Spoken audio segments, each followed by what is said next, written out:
This is NBK, nothing but Knicks. When Sim pass the assist, you know that it's #1 show that breaks down the game. If you can't play defense, stay out my way. Dribble the ball, come down the lane. 5 seconds on the shot clock, who gon' win us the game?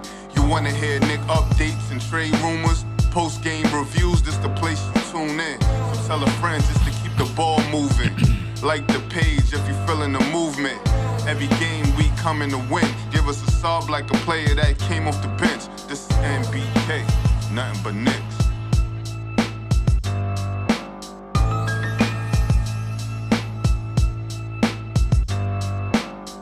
Knicks family, what's poppin'? It's your boy. Ladies and gentlemen, tonight, I thought the Knicks played a very good basketball game. As a matter of fact, this is one of the hardest games I think I've seen the Knicks play this season. They played very hard. I don't know if it was because of the NBA Cup, and this was essentially an elimination game for the Knicks, but I felt they played very hard. Now, obviously, they wanted to take down the Milwaukee Bucks. You know, we know what the Bucks did to the Knicks last time we played. So they wanted that win. They wanted it back. There's no doubt about that.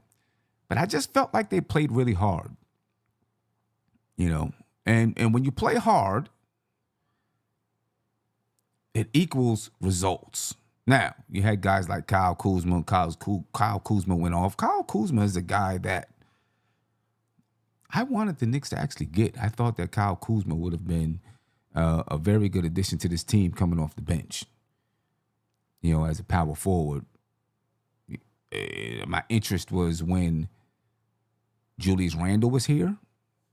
Do I have the same interest now? Or if he was available, would I have had the same interest? I don't know. I'm not sure.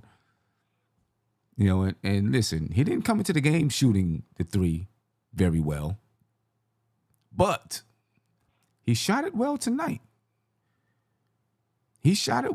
Obviously, Giannis is the attraction. But the thing about the Milwaukee Bucks, what they've done, and the Bucks are right now on a 7-game losing streak. The Knicks just gave them their 7th loss. The thing about the Bucks is they've built everything around Giannis. So they got 3-point shooters galore. We know that, right? They got guys that can knock down the three, and they were knocking them down tonight. Kyle Kuzma was knocking them down tonight. You know, but you know, I don't know. The Bucks are kind of middling and meddling in the middle. But they got some guys. They'll be decent. They'll be in the playoffs and all of that stuff, in my opinion. No doubt about it. I think they'll be there. So this was a good win over a good team. I do feel like the Knicks really wanted it. They showed that they wanted it. They played like they wanted it. You know, and you could see it in their energy. You could see it in their closeouts.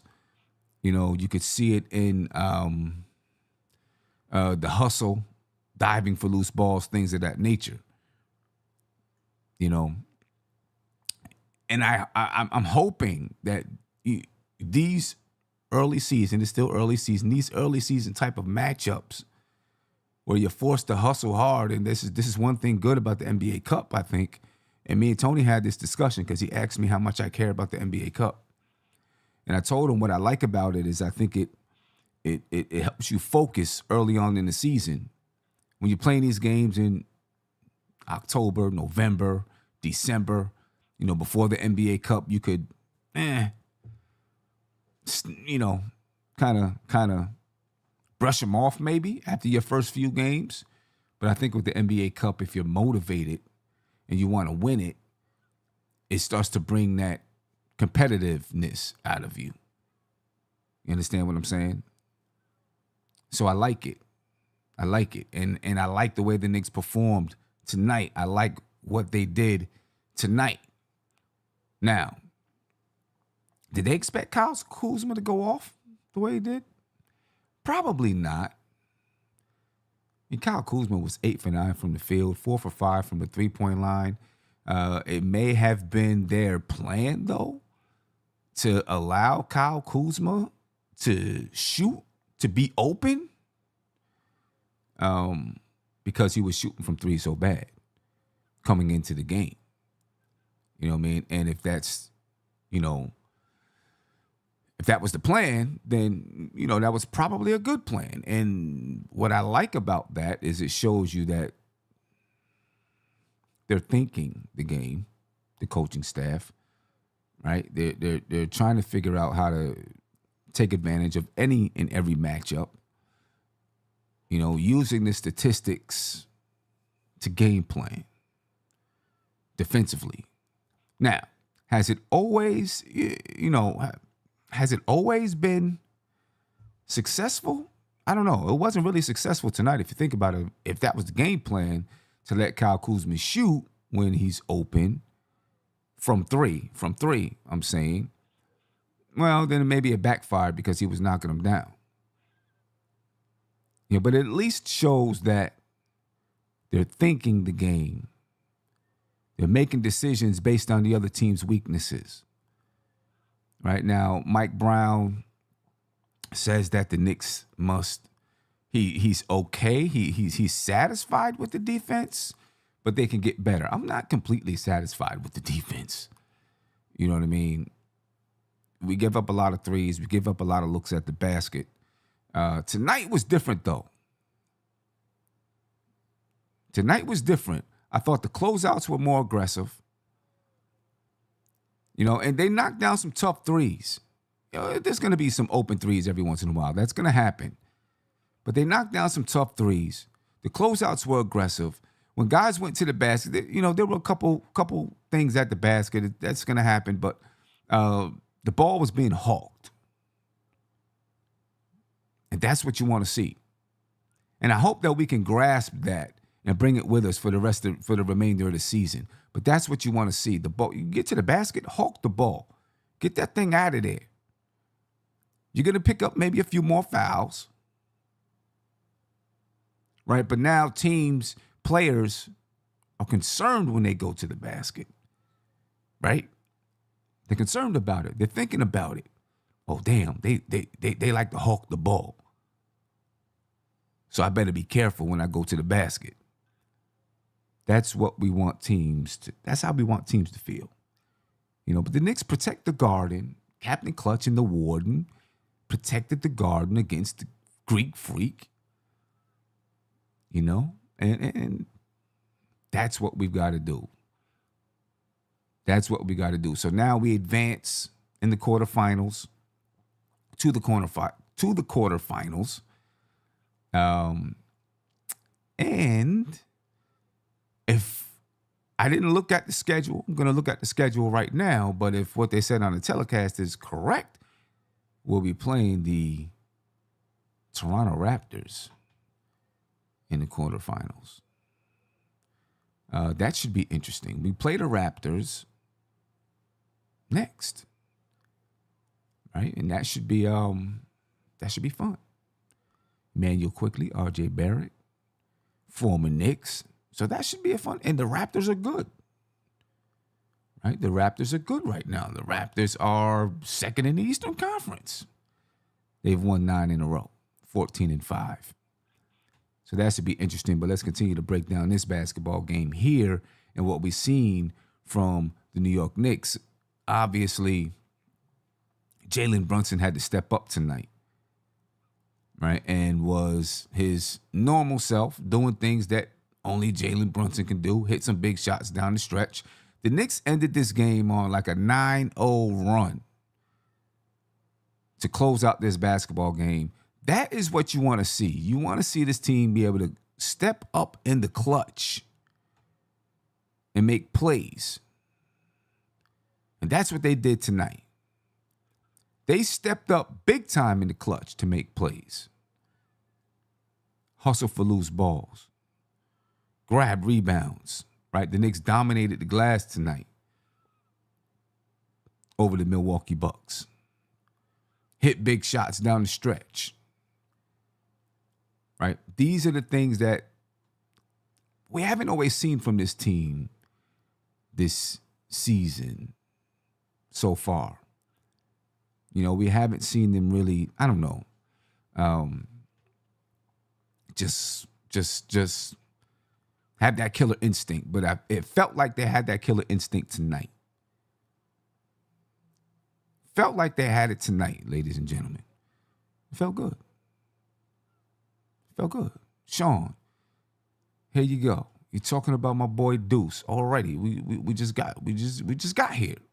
And I do apologize that the stream is so late tonight.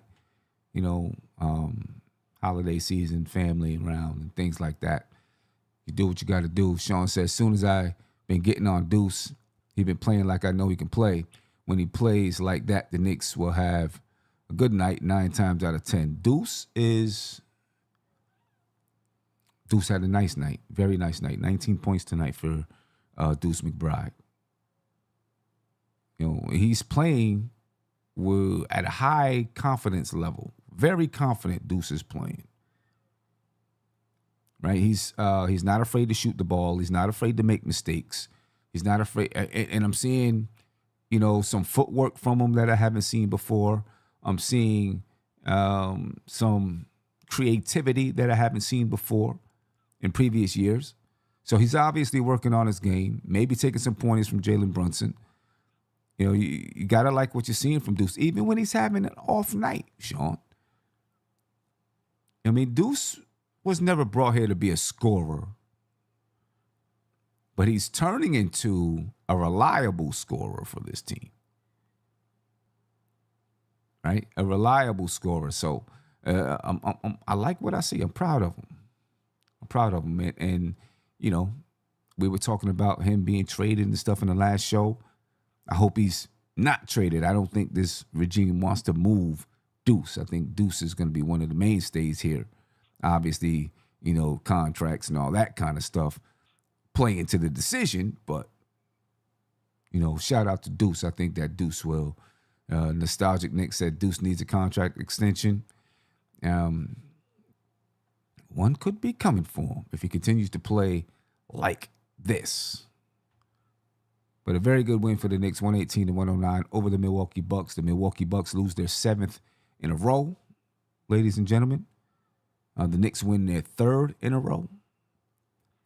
All right, they protect Madison Square Garden. Only one loss at the Garden so far this season for the New York Knicks. And that's a beautiful thing, ladies and gentlemen. Taking a look at the box score, the Knicks were led in scoring by none other than Jalen Brunson, 37 points, 5 assists for Brunson, 57% from the field. He was 66.7% from the three-point line. Brunson was definitely on fire tonight. He was on fire tonight. He wasn't going to let the Knicks lose. I could feel that. And, you know, from the beginning of the game, I was a little bit nervous because it looked like the Knicks were on the way to getting blown. You know, the Bucks would just, you know, it'd be back and forth, and then boom, the Bucks jump out to a 10-point lead. But then the Knicks chipped, and they came back, and they hustled, and they played hard. And then once they grabbed that lead, that was it. They didn't let it go. 19 points for Josh Hart, 15 rebounds and 7 assists, almost a triple-double for Josh Hart. Mikal Bridges, 14 points, 4 rebounds. Deuce McBride, 19 points, 2 rebounds. Karl-Anthony Towns, 9 points, 10 rebounds, 4 assists. I'll get back to Karl-Anthony Towns. Yabusele, 3 points. He came in right off the bench and knocked down a 3, and then pulled an ill-advised 3, in my opinion. And I was like, what is he doing? You know, and I don't know. These are the reasons why he gets yanked, and he only played 6 minutes because I don't know. Maybe he was trying to get himself hot, or he thought he had it going, but he knocked down the first 3 and then pulled an ill-advised 3 with somebody in his face, and I'm like, why would you shoot that? Clarkson, 6 points. He's kind of cooled off. You know, he had a hot moment. He's cooled off now. Mitchell Robinson, 6 points, 7 rebounds. Tyler Kolek. We're going to talk about Tyler Kolek some today, too. You know, we're going to talk about him tonight because he's impressing me. And I know I had a lot of thoughts about him last season, but he's definitely changing the way that I think about him. No doubt about that. Let's check out the Milwaukee Bucks box score, ladies and gentlemen. The Bucks were led in scoring by none other than Giannis Antetokounmpo. 30 points, 15 rebounds, 8 assists, almost a triple-double from Giannis. I mean, what do you expect? You know what he's going to bring to the table. Almost impossible to stop. 71% from the field. He took 2 threes tonight. Didn't make either one of them. 20 points for Kyle Kuzma. He was on fire all night long. 8 for 9 from the field. 4 for 5 from the three-point line. And Kyle Kuzma didn't come into the game shooting that well from 3. And I do think this three-point shooting is still an issue for the Knicks. Right? Kyle Kuzma came in shooting maybe 29% from the three-point line. And he hits 4 or 5 from the Knicks tonight. Oh, against the Knicks tonight. Now, was it the game plan to let this guy shoot? I don't know. Maybe. But we seem to allow teams to get hot from that three-point line. You know, and sooner or later, and every time, when teams get hot from the three-point, well, teams are not when they get hot, they come into the game hot. I think that's a game plan for teams. Shoot threes against the Knicks because you can hit them. Because you can hit them against the Knicks. Right? Well, I think maybe we have the worst opponent's three-point field goal percentage in the league. Bucks shot 43.9% tonight. What do you say? I don't know. So that's something we definitely got to fix. We got to figure that out. And I don't know if we will. The problem with it is when teams get hot or are shooting so well against us from the three-point line, and then we have an off night, bam. You know, it's a rough night for us. Now, most nights we shoot well from the three-point line, decent enough. But there's nights where we suck from the three-point line, and the other team doesn't, and we lose or whatever it is. Anyway, 18 points for A.J. Green tonight. 13 points for Ryan Rollins. 3 points for Gary Trent Jr. 5 points for Gary Harris. The Bucks don't really have much of a bench. 3 points for Bobby Portis. They don't really have much of a bench, in my opinion. You know, Karl-Anthony played 6 minutes. Karl-Anthony played 6 minutes tonight. He was a guy, you know, Karl-Anthony, I don't know, maybe Sean, maybe you were one of the guys, maybe Greg, haven't seen him in a while. When Karl-Anthony came into the league, I mentioned somebody, I forgot who I said, but I said he was going to have that kind of a career. Forgot who that player was. You know, everybody thought he was going to be a star, this and that. He played 6 minutes tonight. Now, I don't, you know, he's, I don't know. I mean, you know, it looked like maybe it's Karl-Anthony. It's Karl-Anthony. What are you going to say? I think, I don't know what I think. Anyway, forget about the Bucks. Forget about the Bucks. I don't care about the Bucks like that. I care about the Knicks. The Knicks advanced to the quarterfinals, right? Probably, I think they said they're going to play the Toronto Raptors. I'm kind of waiting for the schedule to update so I can look at it, the brackets to update, and I can bring it up where we can look at it. You know, but the Knicks, listen, the Knicks 55 rebounds, the Milwaukee Bucks 40. Dominated the glass. I think maybe that's a little bit different, though. You know, sometimes this thing doesn't update correctly, but still, the Knicks win the rebounding battle by double digits. 25 assists tonight for the Knicks, 10 steals for the Knicks, 2 blocks for the Knicks, only 12 turnovers. That's about what I think the Knicks average. I'm going to check it out. I'm not exactly sure, but that's where we need to be, 12 turnovers or less. The Knicks shoot 45% from the field, 41% from the three-point line, and 84.8% from the free throw line. The Bucks, 52% from the field, 43.9% from the three-point line, and 68% from the free throw line. The difference, ladies and gentlemen, is that the Knicks hit shots when they needed to. They played defense when they needed to. They really stepped up down the stretch. They stepped up down the stretch and played aggressive, hard, aggressive basketball. And the Bucks didn't have answers. This is what we need from the Knicks every time they step out there on the floor. Points in the paint, Knicks 40, 36 for the Bucks. Only 36 points in the paint for the Bucks. 22 second chance points for the Knicks, 5 for the Bucks.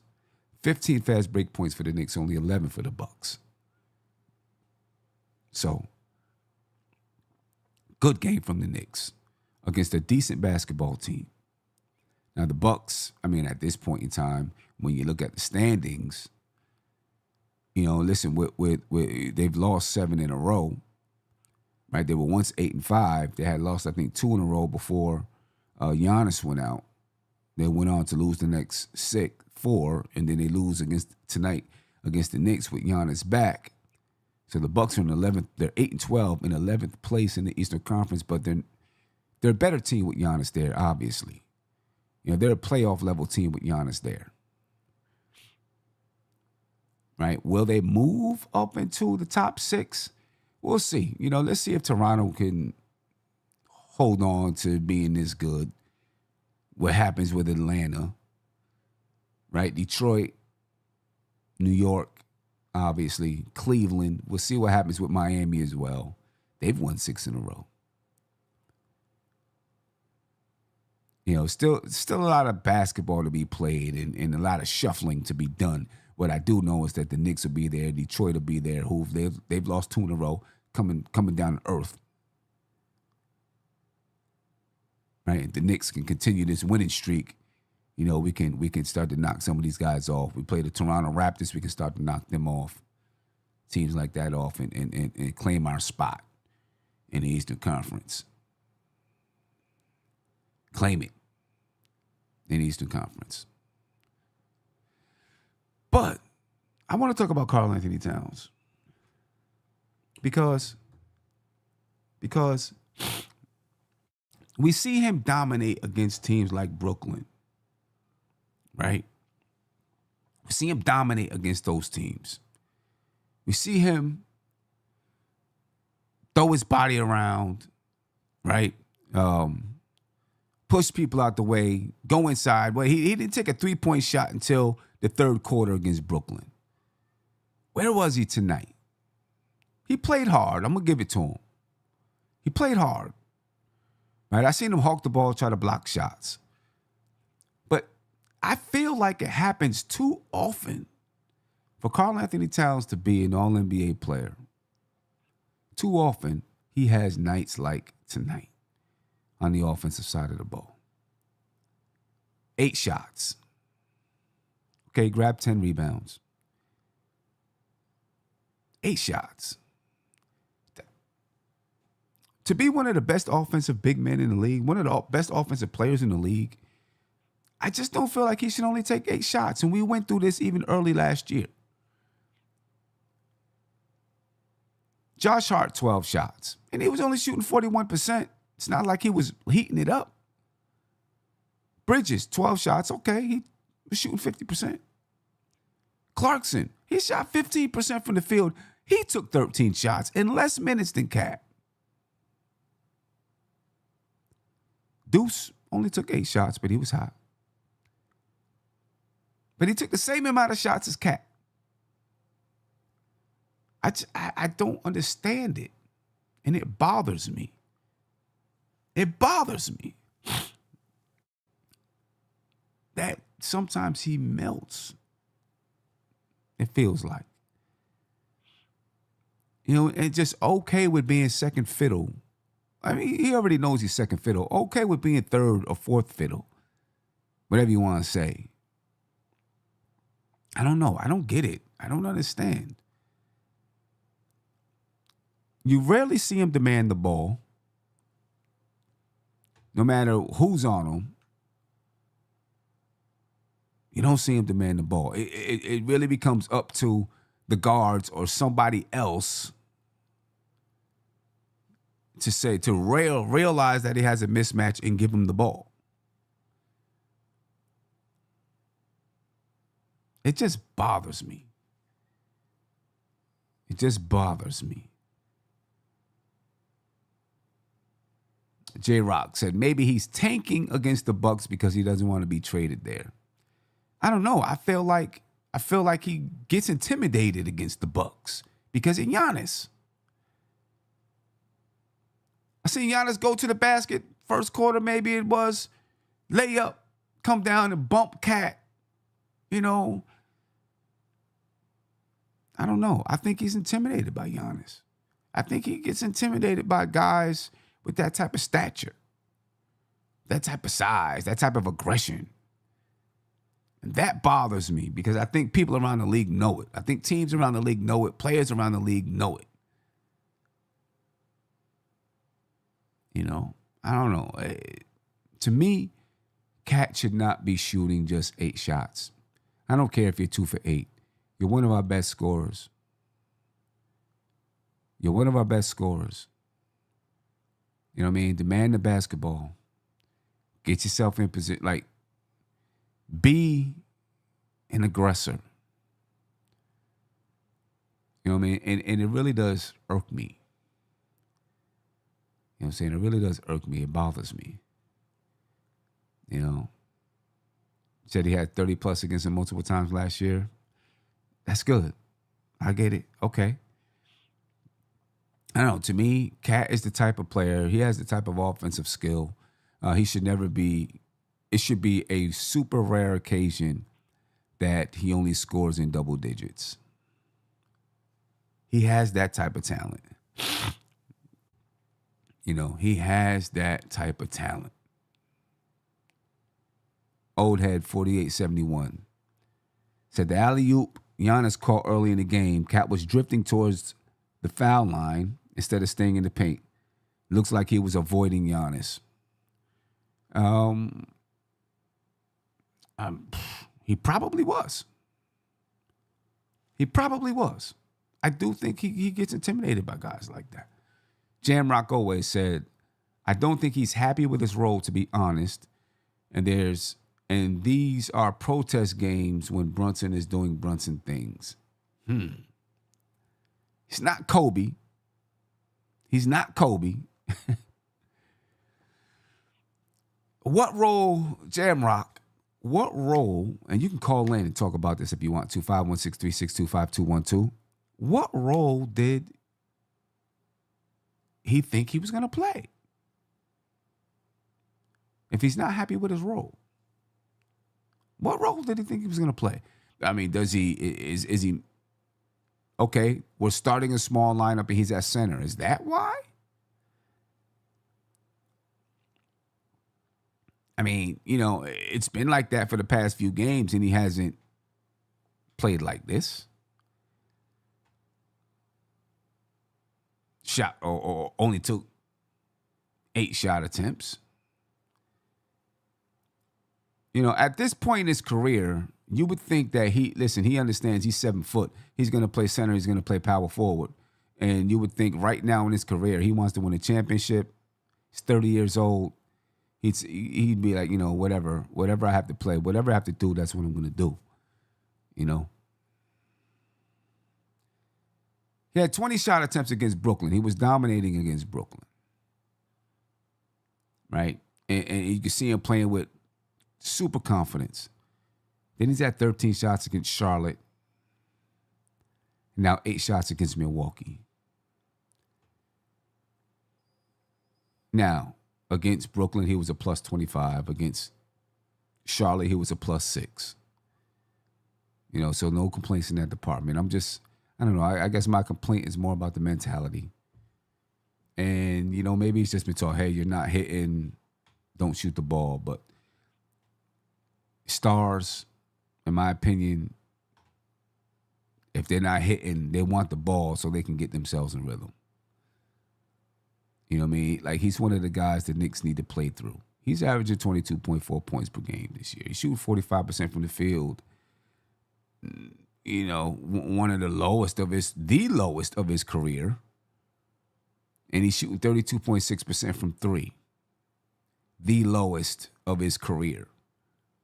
How do you feel about that? And I know it's early. These numbers will change. Is it the role? Is it the system? Is he not comfortable in the system? Is it too much Brunson? And I know we just won a game, and people are probably like, "Why are you complaining about it?" And I'm complaining. I'm worried about it. I'm concerned about it because this is one basketball game. We need Cat to be an All-NBA player to win an NBA championship. So I just get concerned about his mentality sometimes. Even last year, you would see him floating around places, especially in crunch time. We had moments last year where he didn't touch the ball down the stretch of a game, maybe once or twice. I don't think that should ever happen with Cat. Ever. He's only taken 16 shots per game this year. So far. I'm sure he's going to hit a stretch where he's really, when he gets really hot. He'll hit a stretch. And I'll probably come on here gloating, happy, whatever. You know what I mean? But I don't know. I think his shot attempts should be just under Brunson's. And he's probably right now second to Brunson in shot attempts. I'm pretty sure. He should be a little bit closer to Brunson, I think. Should be a little bit closer to Brunson in shot attempts. In my opinion. Right now, Brunson's at 21.3 field goal attempts per game. Last year, Brunson was only at 18.5. Average 26 points per game. This year, right now, so far, he's at 21.3. Now he's shooting 48% from the field. He's shooting 36.5% from three. All right, so he's shooting a high percentage. So it's not like, you want Brunson shooting the ball, obviously. But he's shooting the ball 5 more times than Cat in the game. I think Cat should be up towards 18, 19 per game in shot attempts. That's just my opinion. That's just my opinion. How I feel about it. And nostalgic Nick, you said Cat's father is there and he doesn't say anything. What can he say? What can he do? Not much he can do about it. What's he gonna say about it? He's gotta let the coaches coach. He can't step in, because then that causes a whole other problem. Right? A whole other problem. He can't step in. He's got to. Now, he can talk to Cat outside of it, but he can't step in. If he steps in, it'll cause a whole nother problem. Whole nother problem. You know what I mean? Devin, you said, yeah, Cat should run the offense. I'm not saying he should run the offense. I don't think he should run the offense. Should you play through him a little bit more as far as getting them the ball on the elbow and letting guys cut off of him? Yeah, I think so. Right? I think so. Because I think we still haven't really explored that much.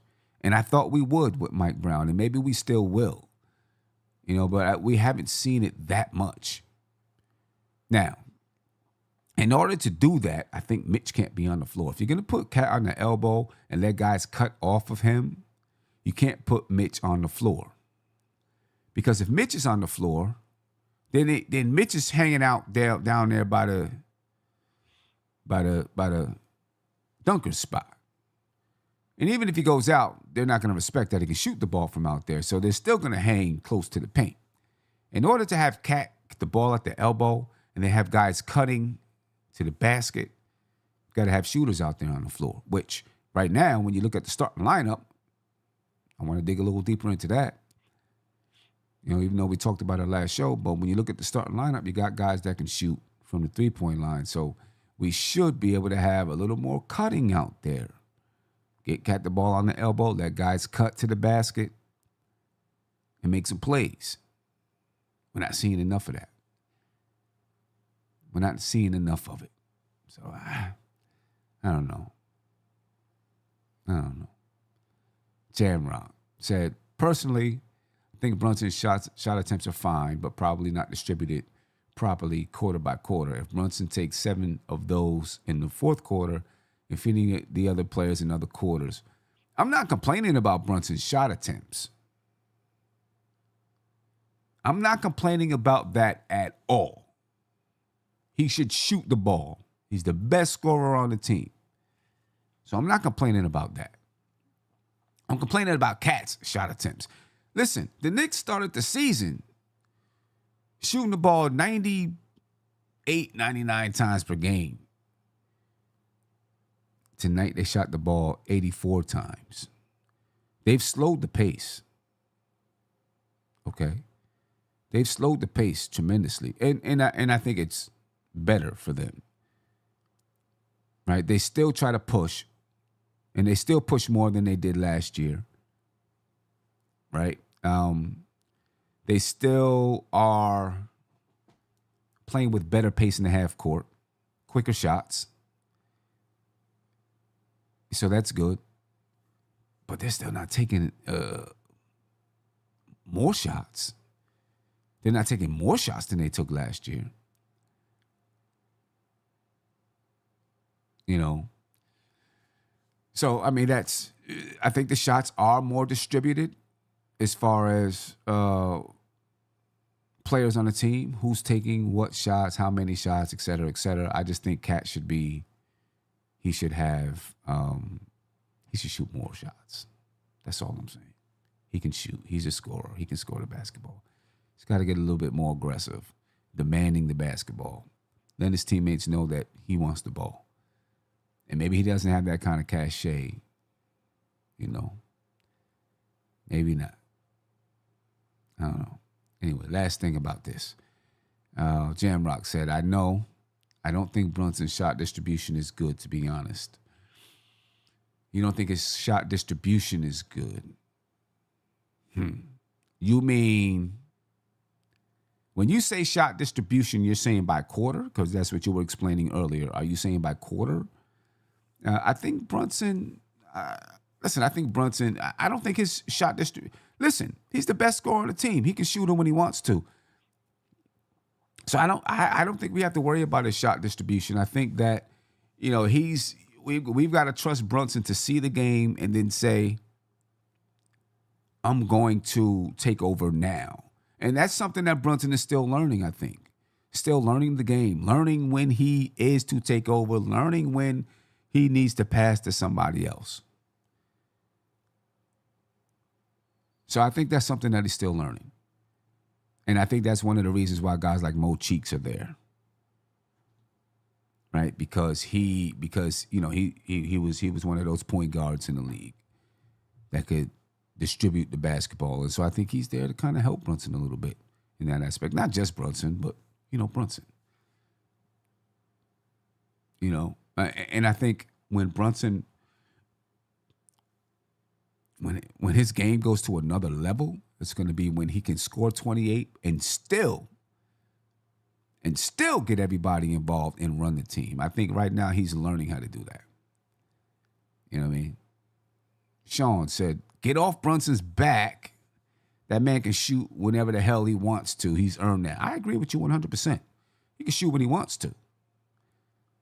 You know what I'm saying? He's the guy. Whenever he feels like he needs a shot, he should take that shot.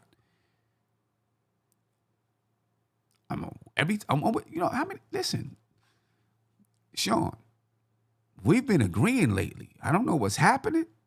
I don't know what's going on. Maybe you cast a spell over the show, but we've been agreeing on some things lately. You know, I don't know.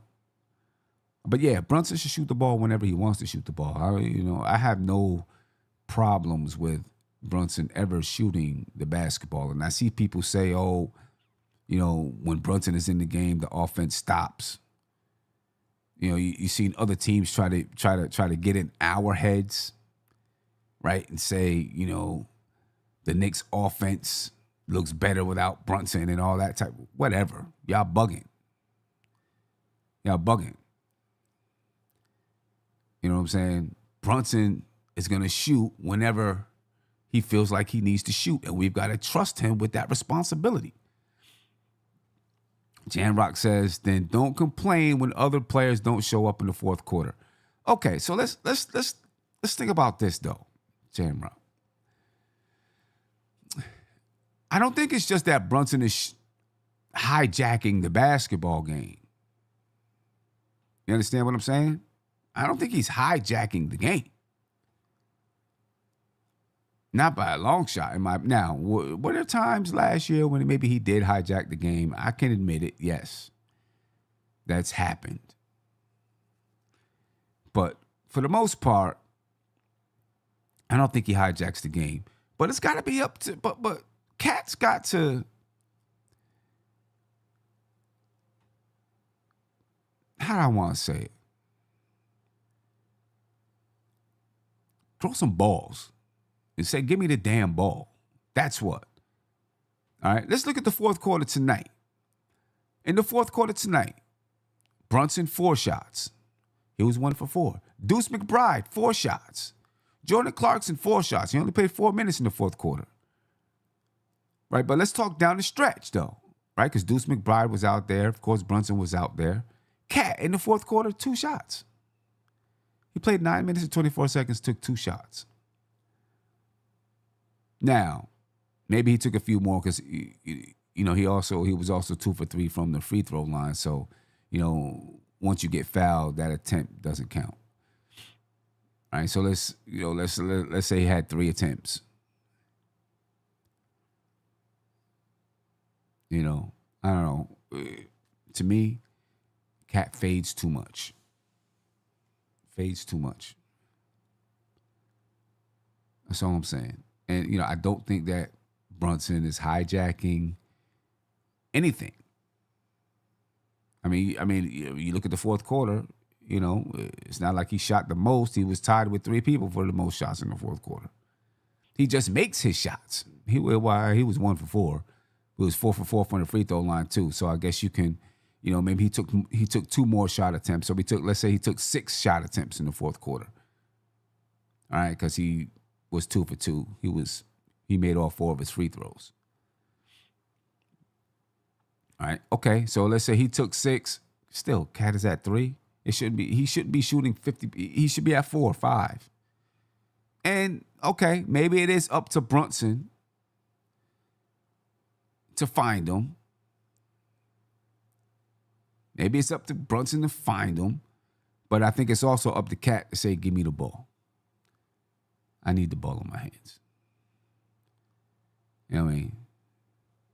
That's it. Saul said Cat has to want the ball, call for and demand the ball, and play with force. Exactly. He doesn't do that.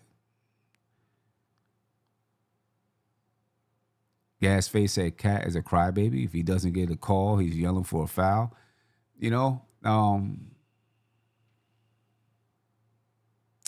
Cat, there was some games back where Cat I thought was really good at not paying attention to the refs and just playing through it, playing with a stone face and just balling, and he's kind of resorted back to being that guy. Jam Rock said Brunson's highest usage is in the first quarter. It doesn't bother me about his usage. He's the best player on the team. All I'm saying is we got to get Cat involved too. And this was the reason why I said I thought we needed a distributor out there on the floor so that you can help Cat get involved. But even when Cat's out there without Brunson, he'll acquiesce to the other players on the floor. He will. He'll sit there and let everybody else do what they're gonna do. Brunson's not there. It should be okay. I'm your best scorer out here on the floor right now. Nobody else is better than me out here on the floor on my basketball team. Give me the damn ball. And if they don't, say, do you think Patrick Ewing will let that go? Carmelo? No. They're going to say, give me the ball. What the hell are you doing?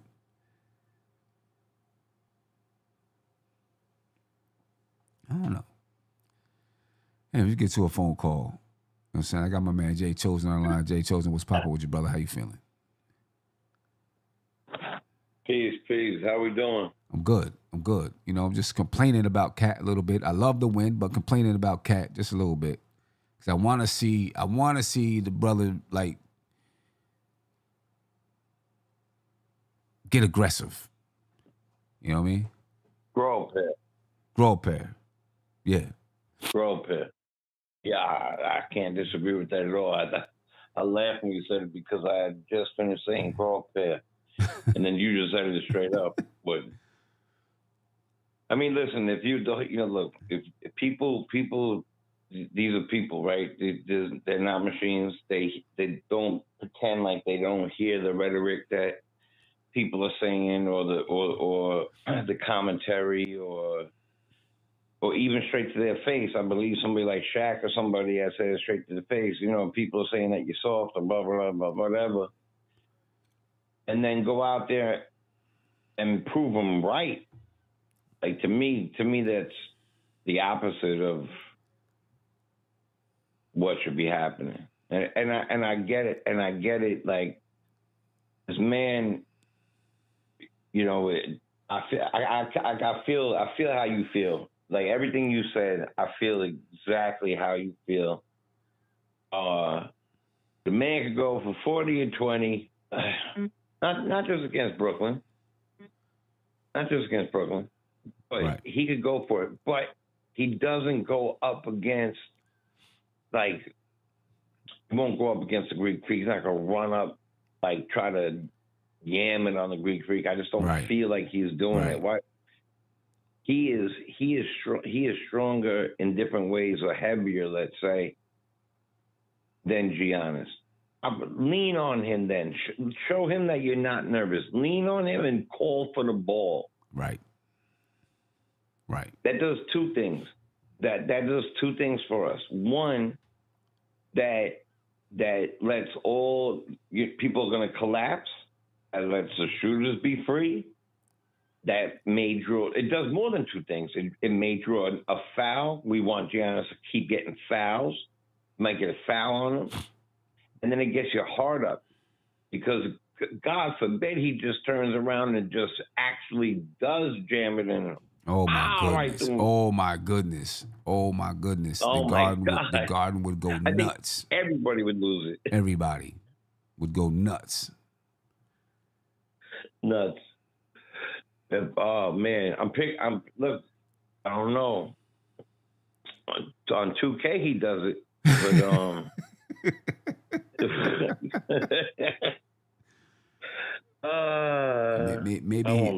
maybe he needs to watch himself on 2K and say, "Well, damn, I guess I could. Maybe I can do that." Word. Put myself up to 100. Make my own self 100 everything. Just dunk from the 3-point line and see how I feel. I mean, are you worried about this when it comes time, like playoff time, when when the games like really they matter now, but when we're really in the thick of things? It's been bothering me since his exposure of the lack of defense. It's been bothering me since the tippy-tat silly fouls. It's been bothering me since, once I let go of my heartstrings, the Dante heartstrings and the Durant wanting to be here and all that. But I looked at it after I let all that go. I was like, all right. And then he had a few good games, and then they're doing the whole he's from New Jersey thing, so tri-state area, he should be here, blah blah blah. And then he does things that are just kind of he does things to prove people right and to allow what you just did to be right. Like, I'll give you a great example. They interviewed him after they played Minnesota. Right. And his word out of his mouth was, wow, those T-Wolf unis are fire. Those new unis are fire. it's really weird to see one without Towns on the back of it. Yeah. Word for word came out of his mouth. That's what he said. That's crazy. I didn't hear that. For me, as a Knicks fan, that bothers me. Nah, for real. Yeah. Yeah. You should have did that last year. That's out of your system. Get that out of your system. Right. You're not there no more. Right. It bothered it bothered me. It bothered me to the extent where, like, I called people. Like, I was like, yo, did you hear this? Did you see this? And he had a great game. And I was like, it bothered me, you know, and it should bother people. It should bother people. It should be like, look, I've always been a fan of, you know, back in the day, the starter jackets, and you had the, if you know what you know, then you had the Apex, you had all those jackets, right? And I had the Charlotte one just because I liked it and it was cool. I had the Magic one, but because they look good. Everything else was Knicks. Oh, except for Dominique was one of my favorite players, so I had a lot of stuff from Dominique. So, but the truth of the matter is, Dominique came into the Garden. I would want him to get clothesline going up to the rim. So, the man is proving people right. What you just said by deferring when both Brunson. And especially, okay, I think that he played really, really well. Mitch came back, and I like it better when Mitch comes off the bench. That's me personally. I think it's better for us defensively. I think it's better for us spacing the 7-footers differently. Yep. However, if it was done right, and he still called for the ball, got in the post. I'm talking about Cat now. Because, you know, as soon as Mitch got one tonight, he kicked it right back out. Actually, he kicked it out to a Buck. But still, he's not going to turn around and do that. Cat, you need to do that. We need that. We need somebody who could do that. They're going to do that. Giannis is going to do that. He's not even a center. Like, these players are going to do that, and he can do that. I believe in my heart of hearts that there's somewhere in there, you got to be able to do that. I'm not joking. If I was 7 feet, I would call somebody. I call my mother up. Hey, Mom, can you come out? I just want to dunk on you today. Like, I don't really, just because I can. Right. All right. You said 1, and we did 12. All right, one more, just one more. This one I'm going to do a spinning one. Guard your head. Like, you know, I'm going hard. I'm going to try every and you day. know, I think, was it Brooklyn? You know, he went to the basket, did like one of those Ewing type dunks, you know, and I was hyped. Yo. Because I'm like, yo, he can do this. You know what I'm saying? I just, you know, he's got to get that confidence against these bigger guys, these bigger name guys, stronger guys, more aggressive guys, you know, not just beat up on the little guys. And I just don't. 100%. I mean, yeah. You know. I think there's a few things, you know. I also wanted to mention something that I think that you might get a kick out of, but there's no doubt about it that the leader of this team is the captain. I mean, he's got the DNA for it. The whether you people want to hear it or not, I think he got like that. You know, the Mamba blood in him. You know, like that. Yeah. That. He's not Jordan. I'm not saying, I don't want anybody to hear me wrong. What I'm saying is he's got that DNA. I'm going to finish it. Give me the ball. I'm going to shoot it. Don't worry about that I'm 6 foot and the guy guarding me is 6'7". I don't give a damn. Give me the ball. Right. And I love that. Right. And if you're from the New York Times of New York, now I'm not talking about the bike, you know, the bike lane, you know, rent a bike, New York. I'm talking about, you know, back in the day. That should get you hyped. Everybody keeps talking about we don't have a bully on our team. We do. He's just not doing like, you know, Oakley stuff. But he's 6 foot. Yeah, we don't have one of them bullies, but... and he's, to me, when if there's one bully on this team, it's only during the play that will be the captain, because he will put his head down and he will get to the rim any which way he possibly can. Yeah. But we do not have the prototypical Mason Oakley, Right. We don't have those guy guys on the squad. Be nice to have one, but we don't have one of those guys. Right. But Brunson gives you the mindset. Right. He has a mindset of it. He has the like I said, the Mamba blood. Like even like back then, Kobe, he'll get in your face. Jalen has that as a ball player. I don't really think like he give me the ball. He's not about talking. He's about doing. He's about doing. Cat Exactly. got the size to be all that, and it's tough to watch sometimes, because I'm like, yo, my man, you're starting at the top of the key is 7 feet. Like it's different. AD was a guard. He was 6'2" and shot up to 6'11" in 1 year, and it was during college. Yeah, that's not what happened with Cat. Right. Cat tries to play like a guard. Give me the ball, dribble.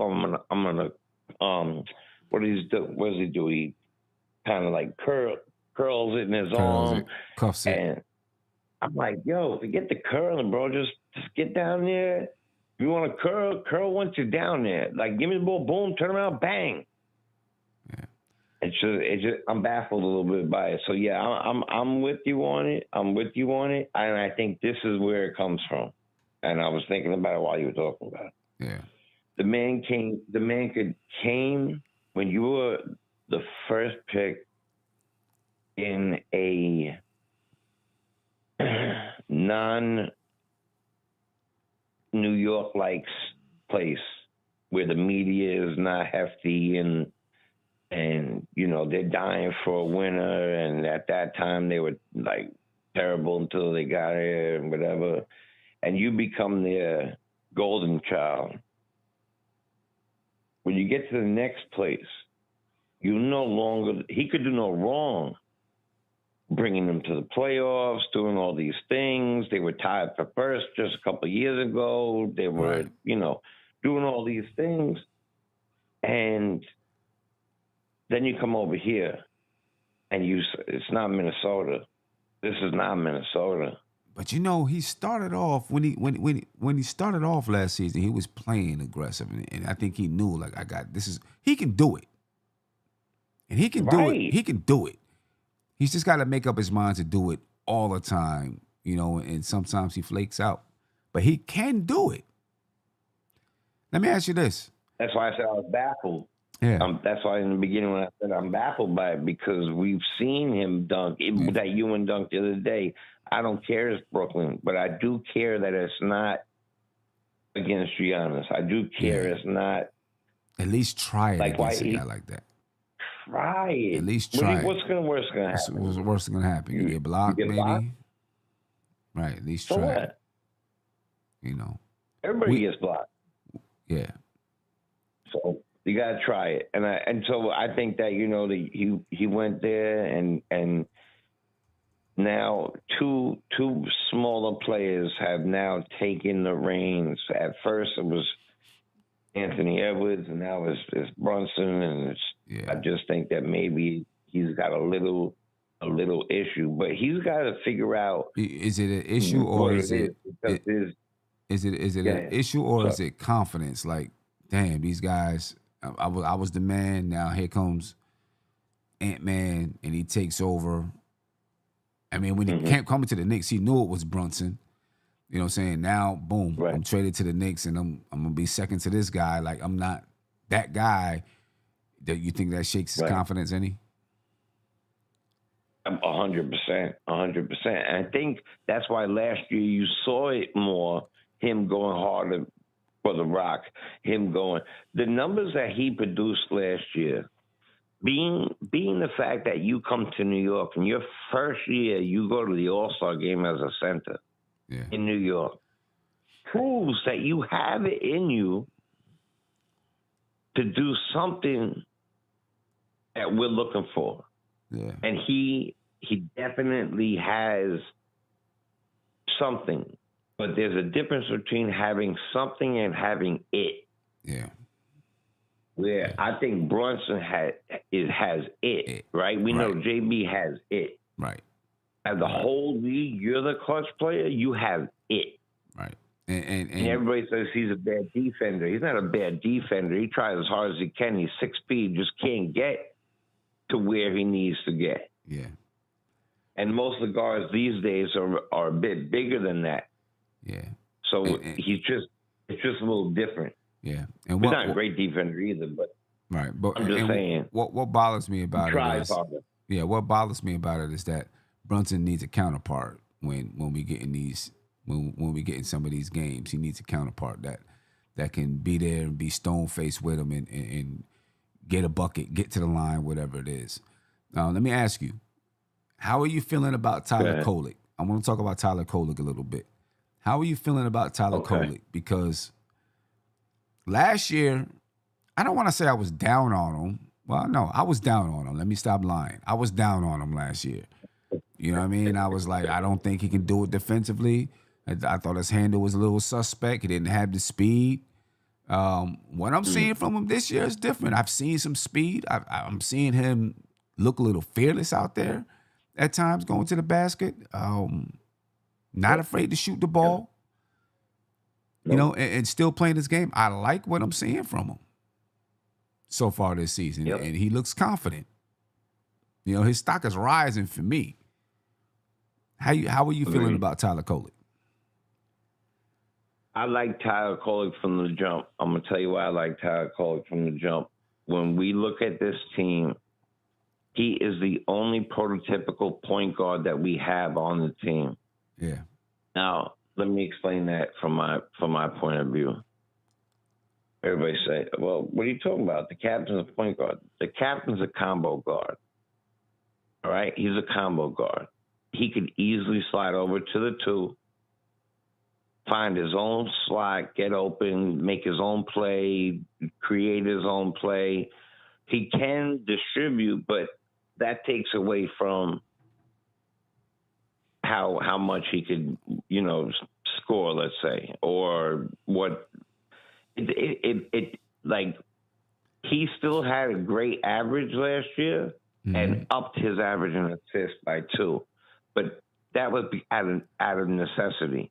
Kolek is, in my mind, the only real pure point guard on this team. He's also a 4-year college player. Right. Which gives him much more knowledge. Okay. Knowledge is wisdom. He has a lot more wisdom. He has a great foresight he could see the court differently than people. I don't know if anybody recognized some of those passes from the game before tonight. Threading the needle. He hit Mikal with this pass that was just like only incredible quarterbacks could do, and that's what a point guard is, an incredible quarterback. Right. So I like Kolek. I think that I always said to my friends, like, he got to bulk up. I like to see him bulk up, but if bulking up takes away from like the speed of his game or his handle, then forget it. And the only reason why people say he was going to get run over because he wasn't playing and he looked small besides all these other guys because he wasn't playing. But the moment he stepped into the game, look, tonight, we needed a 3 at crunch time, he hits the 3, right? Mm-hmm. We needed a pass. I like Tyler Kolek. I wish Tyler Kolek played more. I think that if we do 2 things if Tyler Kolek play more. We either find out that because JB definitely needs a counterpart because that whole getting trapped before midcourt thing, right. The whole league knows. Yeah. The whole league knows. Yeah. All right. And having Mikal Bridges being your counterpart takes away from a lot of things.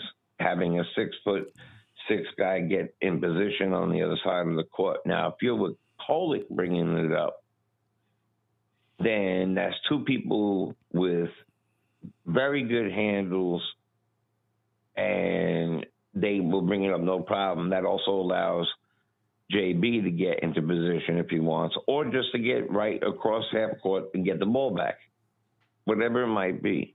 It also raises Kolek's stock, and or just to play the devil's advocate, or it shows us that he is what he is, what people say he is, other people, right? Not necessarily you or me. And that's all right. Package him up. That's what I was going to ask you. I was going to ask you, are you worried about his defense? If it's Brunson and Kolek together, are you worried about their defense? Well, I'm worried about their defense together. Listen, each game is dependable. It depends on who we're playing and how we're doing. I think a lot of people were like, when he said Mike Brown said he's not really worried about our defense. I think that I call BS on that. Yeah. Come on, man. But That's however, crazy. I think that there is a difference between having a bad defense and also having a iffy defense with prolific scoring. Why are you not getting that changes having to do that? Right.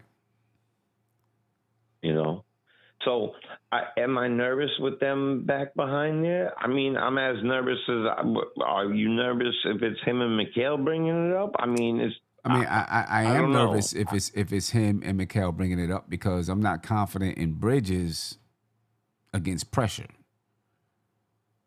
Right. But I do feel like we have other outlets, if we use them correctly, to be able to, get the ball up the court. With Kolek and Brunson out there defensively, I'd be a little bit worried. Unless we're using the zone. I don't want to say unless. And that's what we'd have to use with him. We'd have to use him with the zone. And I think the reason why you like everybody keeps saying, Mitch needs to get involved. Mitch needs to get a lob. Mitch needs to get a give and go, this, that, and third. Mitch doesn't have fantastic hands when it comes to that type of stuff. But Kolek, when you see Mitch have a decent offensive scoring game for him, Kolek has been involved in many of those games. Yeah. Where he hits him on the move or he throws it up to him. He's been involved in them. Go look back at some of the tape. Kolek threw one to him that was beautiful. But I'm more worried about having Bridges and the captain bring it up because of Bridges' handle, and because I want him to already be on the other side of the court getting his positioning right. You want who to be on the other side? I already want him to have his man chasing him around the court, moving people around. He needs to be up there. He's not for the dribble. He's for the 10-foot shot, for the moving around, for opening up space, for all those things. Right. I think I would like to see Kolek and JB maybe 10 minutes a game. Okay. I could deal with that. Like. I mean, I could deal with that. You know what I'm saying? So we can see what it looks like, and I can deal with that for sure. Yeah. Yeah. And I'm gonna say one more thing. If Miles keep playing like this, he's definitely gonna be Deuce. Oh yeah. Of course. Of course. You got to keep playing like that. I can't deny it. He's been playing like Deuce. Last two games, he gets to be Deuce for me. Yeah. He does. Yeah. I love, Deuces. I know.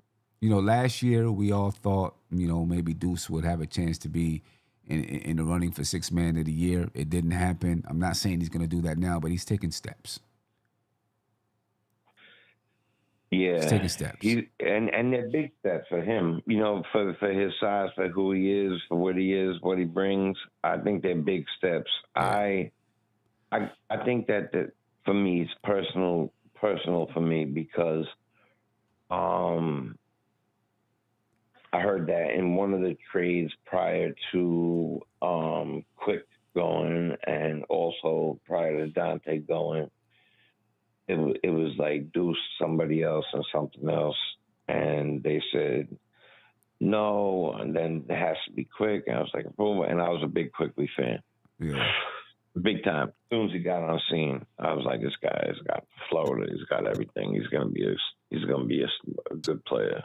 And I gotta erase that from my mind, just like Cat has to erase the fact that the Minnesota uniforms are dope and it looks weird. His name's not on it. I gotta erase the fact that these other brothers are Raptors and they're my enemies now.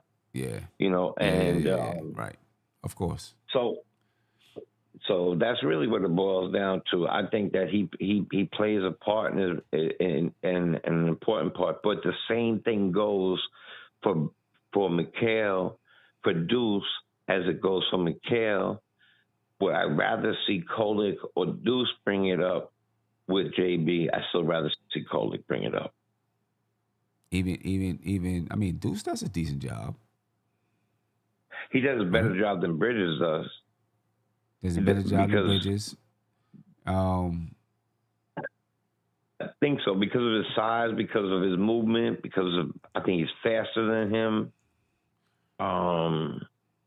Lower to the ground is less easy to lose the ball.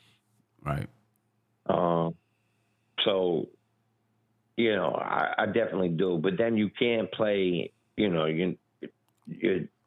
listen, this team is supposed to be the Legoland team. You brought in a man that was supposed to be, we're talking about Yabusele now, supposed to be a possible double-double. You brought in Clarkson, who is, hot and warm, you know what I'm saying, cold sometimes too, and a little erratic. And then Mitch is on the bench. I like Mitch on the bench too, by the way. To me, the double-double to me slows it down. It depends on who we're really playing, but I like the fast-paced thing. Yeah. I like this starting lineup right now with Deuce. I said it. So okay, I like it with Deuce, and I feel like when OG comes back, Deuce should continue to start. I'm glad that, and Josh Hart we go got back to the that. bench. I agree with you 100%. I think it should be JB, Deuce, Mikal, OG, Cat, starting lineup. Yeah. Because Hart brings a lot to the bench that we need. Like if Towns is going to get you, almost 13 rebounds a game, and Mitch is going to get you a whole bunch of offensive rebounds, then Hart's going to do two things. Hart has proven, just like Mikal has, to be able to play almost the whole game if you need him. Right. So taking him out of the starting lineup doesn't necessarily take him out of the starting lineup, if that makes sense. He might not start with you, but he will help that second unit. Now you have two big-time rebounders, one great offensive rebounder, both of them great all-around rebounders, one who could score and pass in Hart that helps Clarkson, and you're going to see and Kolek in that lineup. See a Kolek, Clarkson, Hart, Mitch. If you have to say Yabusele, just because we're talking about whoever's on the bench, okay, I'm okay with that. I got no problem with that. I'm okay with that. Yeah. And then to mix it up as it goes. Yeah. But yeah, I'm with you on that. I would keep him in there mostly for he's been hitting those wide open threes. He's been hitting those threes. Mm-hmm. He plays impactful defense. I will give him that. And you can move him in and out of the lineup at will because he's used to being a bench player, so that doesn't do anything to him. Right. There's certain people you can't do that with. You're not gonna replace McHale with Clarkson or something like that, but you can replace Hart with somebody else. Yeah. And I think that's why it works well. Yeah. Well, Jay, I appreciate the insight. I appreciate the insight, my brother, and always good talking to you. Might have to get you come on the show and join me. Definitely, man. Me and Tony Crow. Listen, I'm game for it, man. You got the number. You know where it is, man. Hit me up. All right. Sounds good. Appreciate you, bro. All right, brother, man. Be blessed. Stay blessed. Peace. Stay safe. Peace. All right. Yeah, ladies and gentlemen. Tyler Kolek. I want to talk some more about Tyler Kolek. I want to know what you guys think. I was talking to Jay. I didn't get a chance to really hear what you guys think about Tyler Kolek. You know, let me get you another call. Find out what this person thinks about Tyler Kolek. And then I want to get into a little bit of Mike Brown and listen to his post-gamer and talk about that a little bit. Caller, you're live. Name me where you're from, please. What's going on? Hey, what's happening with you, brother? How you feeling? I'm all right, and yourself? I'm good, man. I'm good. That's good. You talking about Kolek? Yes, sir. He need time. I'm not going to front with you. We need some time. He's okay for us in the court. You know what I'm saying? His defense is much better than last year to me. I think he's a little bit more scrappier this year. Right. Scoring off and on, but he look like he's getting used to that scoring. He's finding his spots. He'd be all right for us. I don't think when OG come back, he's going back down though. I don't think he's going to be in that lineup. I mean, that's probably true. That's probably true. When OG comes back, he probably won't be in the lineup. I was at the game on Saturday in Orlando. It's whipping. But I didn't see the injury, so I didn't know what was going on. I came a little bit after the first quarter. But Brown gets into these. I don't know if he went to a game yet. Watch Brown. He gets into these guys. Yeah, like I know. You know what I'm saying? Put him on the side. You know what I'm saying? I've seen, you know, clips with other teams, right? Where he's not afraid to get into them.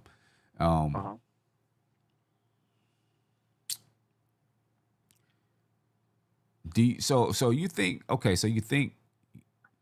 right now Mike Brown is running a 10-man rotation, right? Do you think he does like Tom Thibodeau used to do? All right, you know, these are my 10 guys, so Kolek, you know, you got to wait your turn again. Or has he seen enough where he can say, you know what, I might let this guy rock a little bit.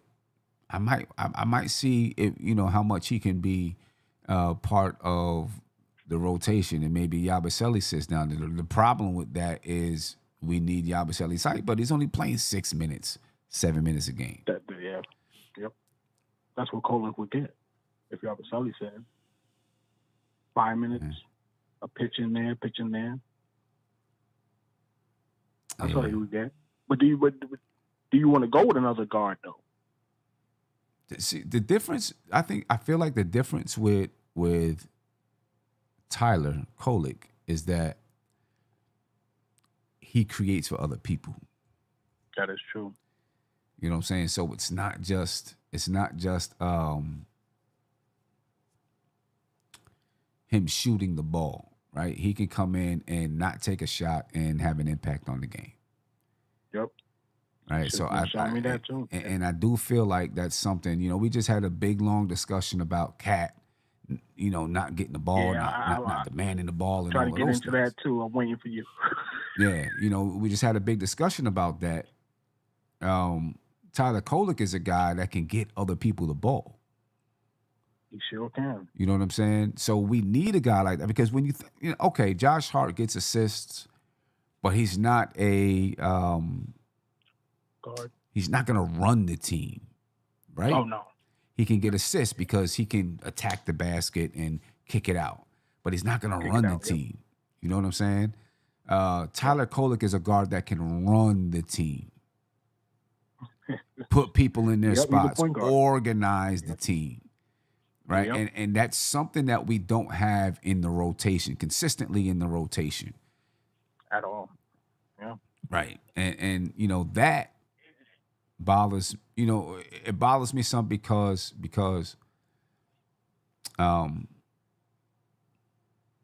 there's nobody.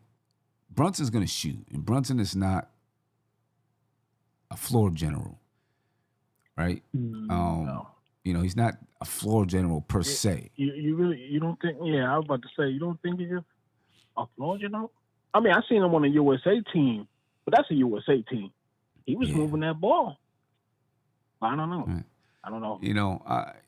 I think his role here though was not to be a floor general.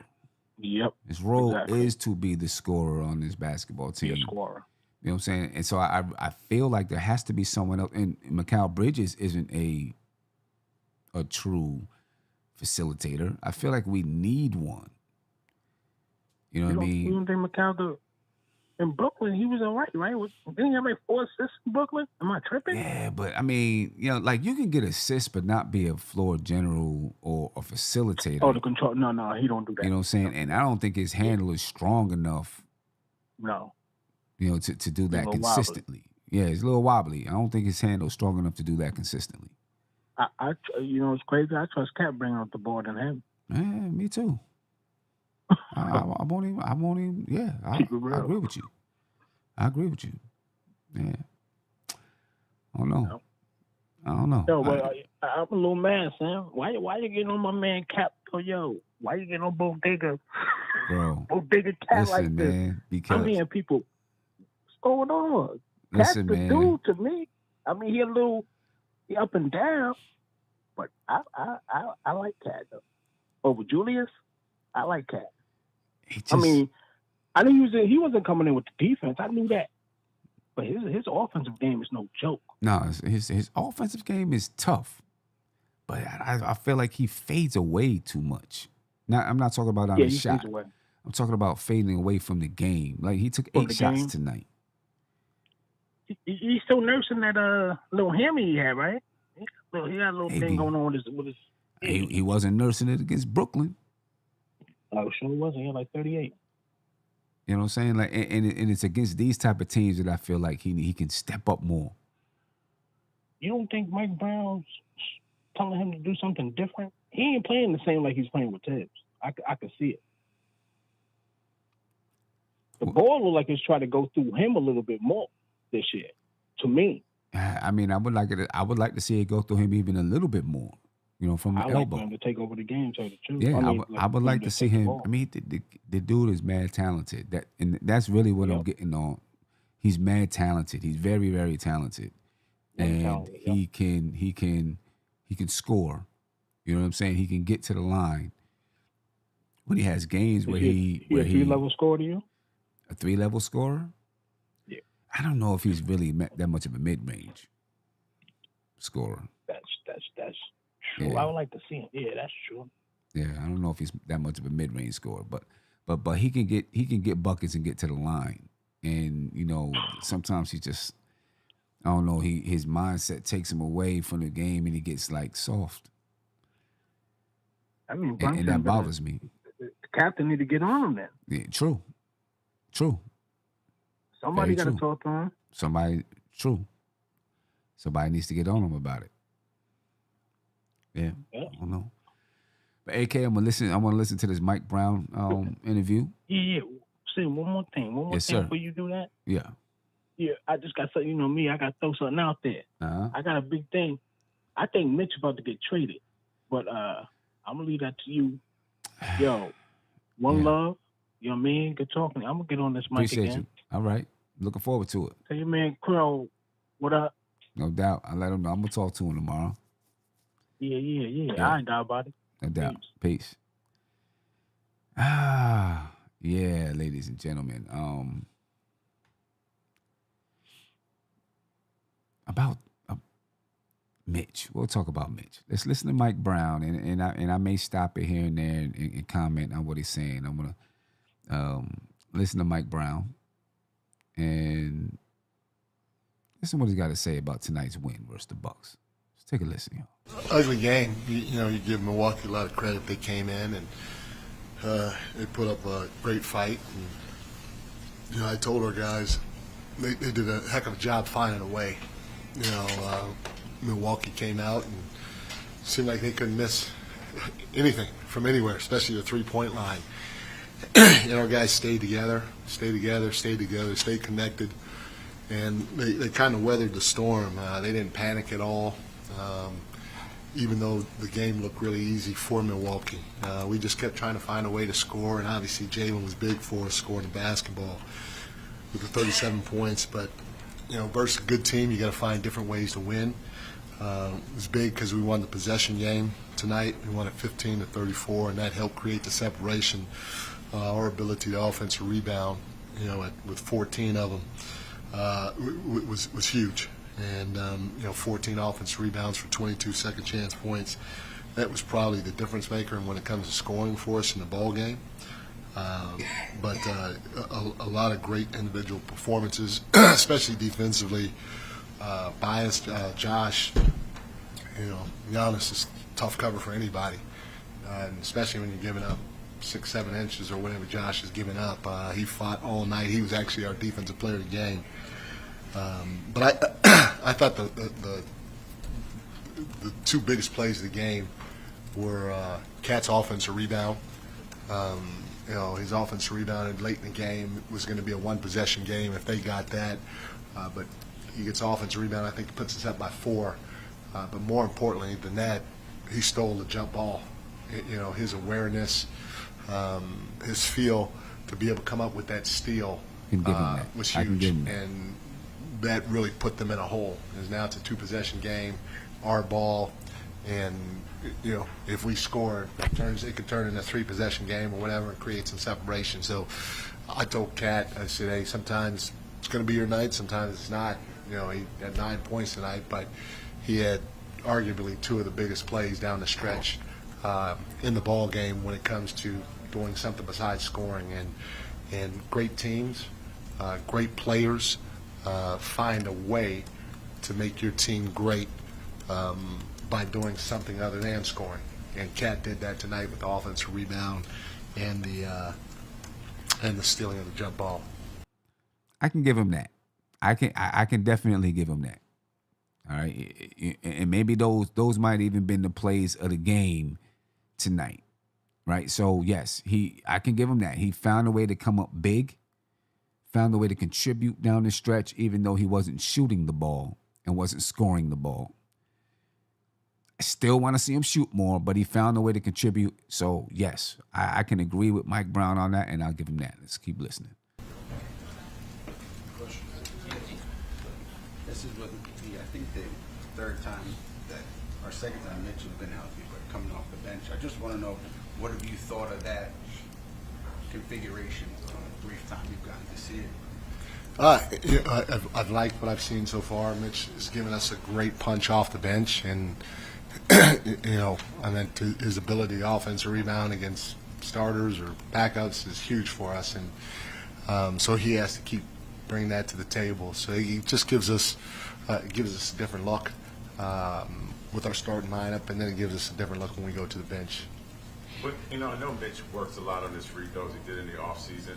What are you seeing in the game? And this was like what he does in practice doesn't translate to the game. It's just going to take time. We have a really good shooting coach. Mitch works really hard at it, and obviously during the game, it's a little different in terms of how tired you are because of the running and the energy in the building, and you're excited and all those other things, but he works really hard at it and he shoots it well in practice, and I have the utmost confidence in him, and he's going to get to a point where he's going to be in rhythm and he's going to knock it down because he's working at it and he's getting great direction from our staff. They obviously blitzed Jalen all the fourth, and yeah. Early on, guys weren't making shots when he was getting into the passes, but eventually it kind of broke through. How happy were you with him just taking what the game was giving him and able to finish it off with all the attention he was getting? I said this at the beginning. He should be talked about right now, and it's early, but as potential MVP. And there's not enough chatter, which it's early, so I'm not throwing a fit, but I mean the guy had 37 tonight on 12 of 21. And he gets blitzed often, and he makes the right basketball play. So he basically did what he's supposed to do, and that's why I don't talk about it a lot, because that's what he's capable of doing, and that's what he's supposed to do, being of that stature. But hopefully, you guys and your peers will start really talking the right way about this young man in terms of him having some MVP talk, because that's what he is. We're not playing the best basketball right now, but we're trending in the right direction, and he's the engine behind it. And so, to me, he just did what he's supposed to do, which equates to him being the MVP of the league. One thing I really like about Mike Brown is that he supports his players, man, and he does it in public. Right? He's saying, I believe this guy is not getting talked about enough as an MVP. Right? Obviously, the fans chant MVP and all of that, but he's talking league-wide. He's talking about, the reporters and all of those guys vote for MVP. Right? I like that Mike Brown does that with his players for accolades like that. Now, Jalen Brunson, he said, he's not playing for MVP. He's playing to win a championship with this team. And if the team does well, then everybody eats, right? That's what he said when asked about this. And I respect that as well. But I like that Mike Brown supports and backs up his players in that way. All right, let's keep listening.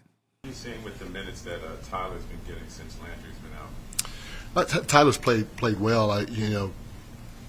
We were trying to obviously win the game, and so was Milwaukee, because we both wanted to advance in the cup. And I didn't play him as much as I wanted to tonight, but the last two games when he's gotten minutes, he's been really good defensively. He's been real physical without fouling. He's been really good pushing the basketball and distributing the basketball while getting us into our offense, and so I expect nothing but that from him when we rest Jalen. And again, I wish I had played him a little longer tonight, but 10 minutes is a pretty good run. Mike, you talked before the game about the cup. Yeah. Has now advanced to the knockout round, quarterfinals. Yeah. Just kind of thoughts on that, winning this game, winning the group. Yeah, it's again,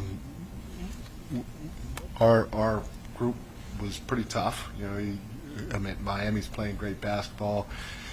Milwaukee with Giannis in the lineup especially is playing really good basketball. So, to try to go after something and know that, hey, we want to go try to win these games, and then to go do it, like I said, is trying to manufacture a little bit of pressure so that we can embrace it and handle it the right way. And our guys have been really good about it. And I think we'll end up playing in Toronto, for that quarterfinal round, and I'm excited about it. They're just as hot as anybody in this league. They're a good team, and the coaching staff's doing a heck of a job. So we're looking forward to playing up there and putting ourselves in position to try to go get a win.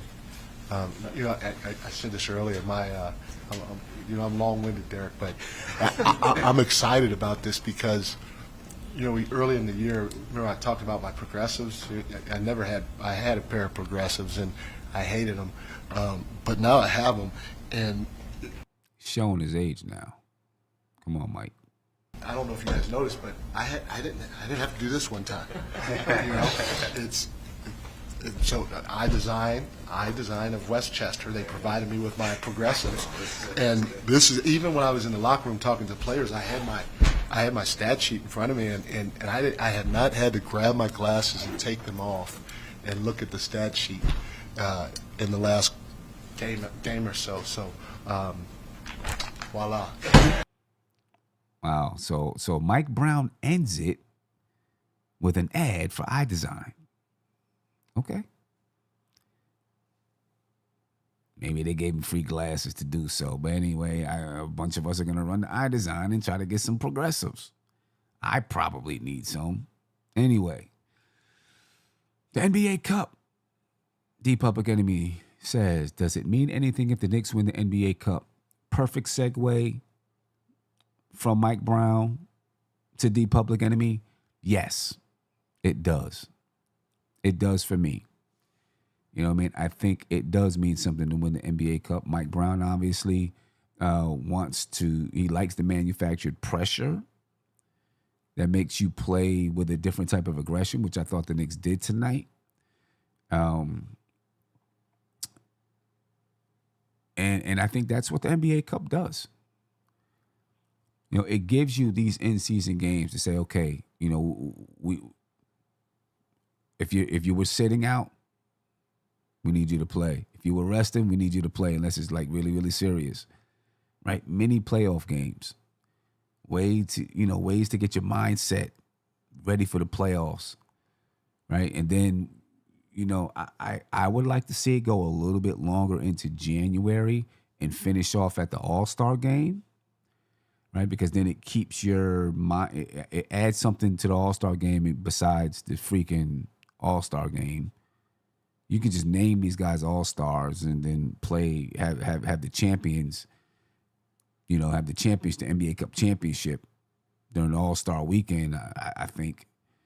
You know what I mean? And then when the All-Star is done, now you're making this run to the playoffs. And for those teams that are in the tournament, I think it really would help you prepare for the playoffs too. You know, because when you get into January and February, it's kind of like the dog days. You know what I'm saying? It's the middle of the season thing. It's like the dog days. You hear people say it all the time. But I do think I would like to see the Knicks win the NBA Cup. I really would. Now, if it's the Knicks and the Lakers, the NBA is going to love it. They will love it. But yes, I would like to see the Knicks win the NBA Cup. I think it will. You know, this is a team that hasn't gone through battles together. They're new. They haven't gone through battles together. So to do something to win the NBA Cup and go through some of these, you know, mini battles, high pressure games, I think will help prepare this team for the playoffs, since they haven't been there together with Mike Brown. You know what I mean? So yeah, I think it does mean something, without a doubt. Now, what is this all about? Capri said, this coach is a joke. Front office is coaching the team, not Mike Brown. They hired him to save face for firing Tibbs. No new coach is going with the same starting lineup. He didn't go with the same starting lineup. He's been experimenting with, well, I mean, there's been injuries, so he, you know, had to put different people in the lineup. But I can almost guarantee that, well, I don't want to say I can guarantee. I believe that when OG comes back, Josh Hart is going to go back to the bench. And I believe that Deuce will be in that lineup, and Mitch will come off the bench. Right? And even if he did go with the same starting lineup, maybe he just thinks it works. You know what I mean? I can understand the question when you say, is, you know, who's coaching the team? You know, how much does the front office have input into coaching the games? I can get that. I understand. You know what I mean? But to me, Mike Brown is doing a pretty good job with his basketball team. That's what I'm gonna say. I think he's doing a pretty good job with the team. There's questions out there. The team is, still learning, still figuring some things out. But I think he's doing a pretty good job with his team. I'm not disappointed with what Mike Brown has done with this basketball team. Ladies and gentlemen, it's getting late. About to head off. I appreciate you rocking with me, though. My player of the game, of course, is Jalen Brunson. You know what I mean? Now, Mike Brown, he put something good out there for Cat, talking about the plays he made to help us win the game. So I got on Cat this entire game, this entire show. I've been getting on him. And I know there's going to be people in the comments that say, Sin, why was you getting on Cat like that? Blase, blase, boom, like AK did. I understand. I will give him that, right? He made some plays at the end that propelled us to victory. Stars do that. So I'll give him that. I will give him that. Ladies and gentlemen, next game, Sunday, we play Toronto, which looks like it'll be a warm-up game for the quarterfinals. Now, this will be very, very interesting. I know I just said that in a weird way. Very, very interesting, right, to see what we look like against Toronto Sunday. I believe it's Sunday. What we look like against Toronto Sunday. And then what we look like, the adjustments we make for the quarterfinals, right? So this is something to, and we'll see how serious. So the quarterfinals is on Tuesday, December 9th. All right, we play the Raptors Sunday, November 30th, and then we have a week and a half till we play the Raptors in Toronto on December 9th. A lot of things can happen between now and then, of course, but it is going to be interesting to see how we play them Tuesday and then the adjustments that we make for how we play them Sunday and then the adjustments we make for Tuesday night. Now, the Raptors are playing well. They're 14-5. The Knicks are 12-6. Emmanuel Quickly, R.J. Barrett, Brandon Ingram. I haven't had a chance to watch much of them. I'm going to try to review a couple of games before Sunday, kind of get an idea of what they look like. But the Knicks, ladies and gentlemen, are going to have a chance between now and Tuesday night versus the Raptors in the quarterfinals to string together some more wins. If they can beat the Raptors on Sunday, they play the Celtics on Tuesday, December 2nd. They play the Hornets at home on December 3rd. They play the Jazz at home on December 5th. And then they play the Magic at home on December 7th. That's the game. We got to get that game. Tired of losing to the Magic. We need that one. And I think the Knicks are going to come out ready with a mindset to get that win on Sunday, December 7th versus the Magic. And then Tuesday, December 9th, we play the Raptors in Toronto. That'll be the East quarterfinal, ladies and gentlemen. So, there we are. Knicks get the win tonight, 118-109 over the Bucks. Was a good win. I like the way they played, the energy, the aggressiveness, this, that, and the third, all of that. Capri said, I like your channel. You're a real brother. I appreciate you, man. Appreciate you always joining, supporting the channel. Try to keep it as real as I can. But folks, I'm going to be up out of here. I appreciate your time. Have a great weekend. I will definitely see you Sunday. Maybe I'll see you tomorrow sometime too. All right? I'm out of here, folks. Peace. This is NBK, nothing but Knicks. When Sim passed the assist, you know that it's #1 show that breaks down the game. If you can't play defense, stay out my way. Dribble the ball, come down the lane. 5 seconds on the shot clock, who gon' win us the game? You wanna hear Nick updates and trade rumors? Post-game reviews, this the place you tune in. So tell a friend just to keep the ball moving. Like the page if you feeling the movement. Every game we coming to win. Give us a sub like a player that came off the bench. This is NBK, nothing but Knicks.